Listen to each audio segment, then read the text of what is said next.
So we have a couple of new things to learn today, and it starts off with things that I'm not that worried about. The definition for postulate, and I told you this, that it's a statement that's usually true, that happens seemingly all the time, but there isn't a mathematical way to prove it, but it's still considered to be a valid reason for something happening. And then a theorem, which can be mathematically proven to be true. And that's just in there to show you the difference between SSS, SAS, AAS, and ASA are all postulates, and the HL is a theorem. But knowing when to use them is more important than knowing the difference between a postulate and a theorem. Today's newest idea, actually the word reflexive property is in there too. We already know that. We know the reflexive property is when something is equal to itself. For example, when you have something shared, that is what usually happens when we use reflexive property in a proof. BD is in this triangle, it's also in this triangle, so we say it's equal to itself because of the reflexive property. But the new idea, today's new idea, is called the transitive property. Transitive. Trans is Latin for the word across, like transmission means to go across something, to transmit something. So the word across is really the operative word here, the transitive property. There's a video on Google Classroom that I posted, a very short video that I found on YouTube, which kind of explains it. Pause this video right now and go watch the Google Classroom YouTube video I posted, and then come back. So that was a goofy way to explain it, but it made a lot of sense. If A is equal to B, and then B is equal to C, what must that tell you about A and C? They have to be equal to each other because they were both equal to the same thing. So if A is the same as B and B is the same as C, A has to be the same as C. And it can be written like this too, where just two things are equal to the same thing. If A is the same as B and C is the same as B, then A has got to be equal to C. It's essentially the exact same thing. But when that happens in math, the reason is transitive property. That's the reason you give when it happens. So watch what happens here. In example number 1. The given is angle 1 is congruent to angle 2. So angle 1 and angle 2 are the same measure, whatever they are. We could even play around and say, let's say they were 60 degrees. So let's just say both were 60 degrees. They were equal to each other. But then it also says that angle 2 is 60 and angle 3 is the same. It says angle 2 and 3 are the same as well. Well, it's easy to see because I picked numbers, but what does that tell you about angle 1 and angle 3? They're going to be the same too. And it makes sense because they're both equal to the same thing, so they're equal to each other. So first you write down the givens. Angle 1 is congruent to angle 2. Angle 2 is congruent to angle 3. That was given. And then what I can conclude from that is that angle 1 is congruent to angle 3 because of what's called the transitive property. Okay?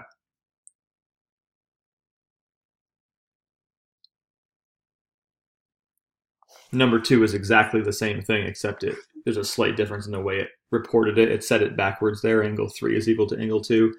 They're calling that substitution, but we're going to call it the transitive property because both things are congruent to the same thing. So I can also say again that angle 1 is congruent to angle 3 because of the transitive property. And then in question number 3, it does it with segments. It even gives you pictures of them. And they all look the same anyway. But AB is congruent to CD, but then CD is then congruent to EF. So because AB and EF are both identical to CD, they must be identical to each other. So AB can be congruent to EF, these two, because they were both congruent to CD. You could almost write, if you didn't know what the transitive property was, you could almost write because they are both congruent to CD. But we have a term for that, and it's called the transitive property. So on the next page, page 13, try those first three, numbers 4, 5, and 6. I will post the answers on the overhead to 4, 5, and 6. When you're done, continue with the bottom half of this page. So starting with question number 7, this is now review. This is no longer the transitive property. These are things we've already done. So we go ahead and write the givens down, just like we always did. And we have an angle bisector here. And they numbered the angles for us, which is nice. So we're going to go ahead and use those numbers rather than using letters. We didn't have to number them, they did it for us. So we now know that angle 1 is congruent to angle 2, because that's what an angle bisector does.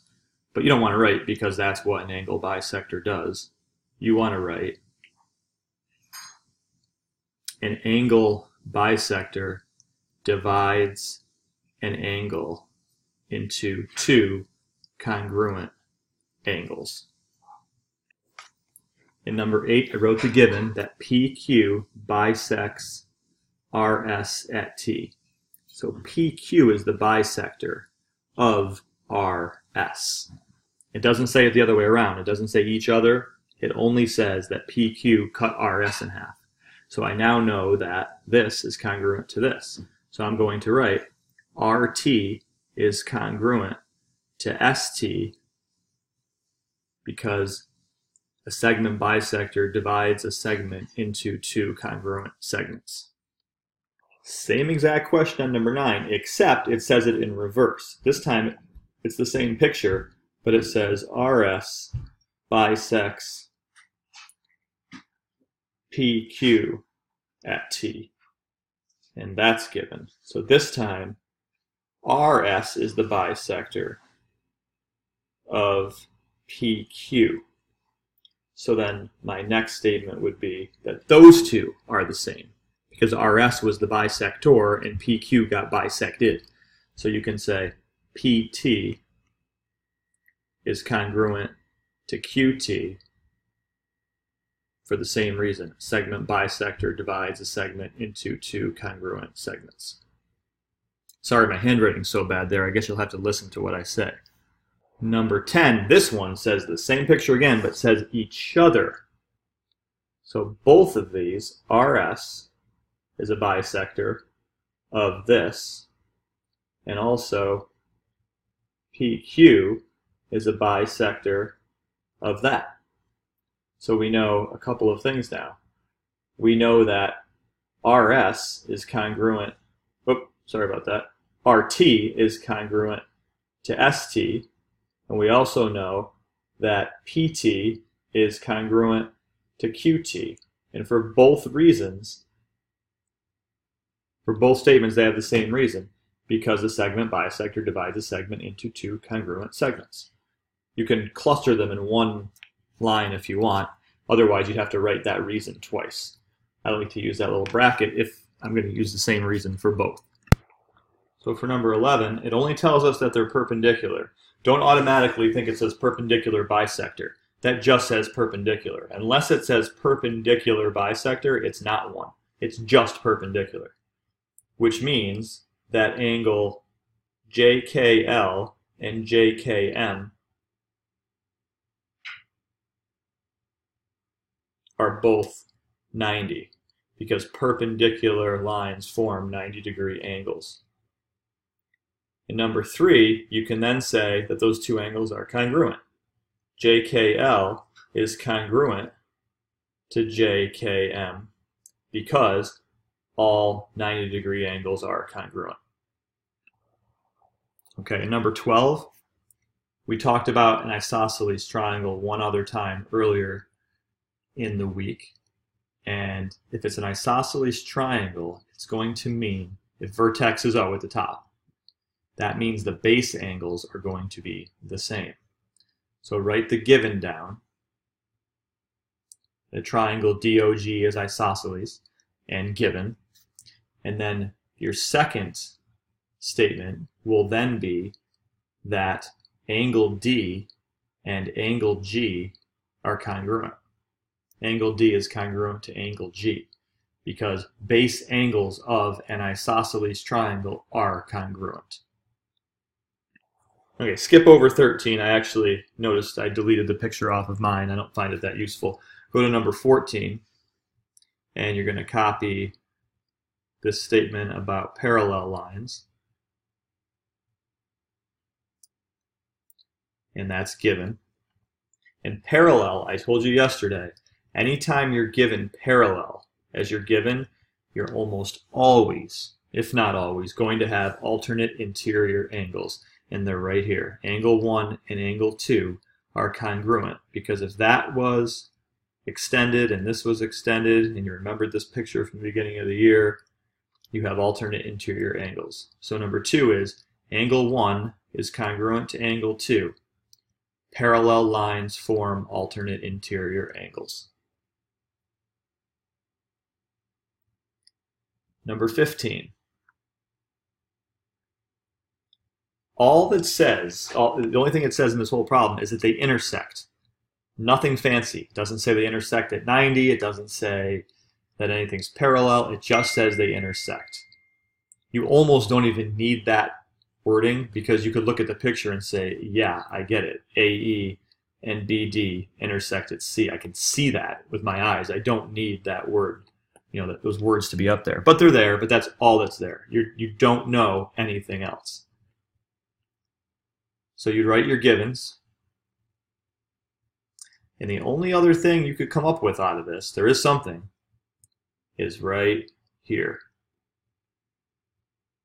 Angle ACB is congruent to angle ECD, because vertical angles are congruent. In number 16, C is the midpoint of AE. So all the picture looks the same as number 15. It's a completely different problem because the given information is different. They're setting us up with different known things, which changes the whole procedure. So C is the midpoint of AE, which means these two have to be the same size, right? So you're going to write your given down. C is the midpoint of AE, given. And then number 2, AC is congruent to EC. AC is congruent to EC because a midpoint divides a segment into 2 congruent parts. Okay? Rewatch that as many times as you need to. Listen to my voice, figure that out. There's going to be a quiz tomorrow, very similar to what we're doing right here. I'm not going to give you a whole proof, just some problems like this. Probably closer to this homework assignment right here. Pages 15 and 16, 1 through 10 is your assignment. And the quiz, part of the quiz, the main part, will be much like that tomorrow.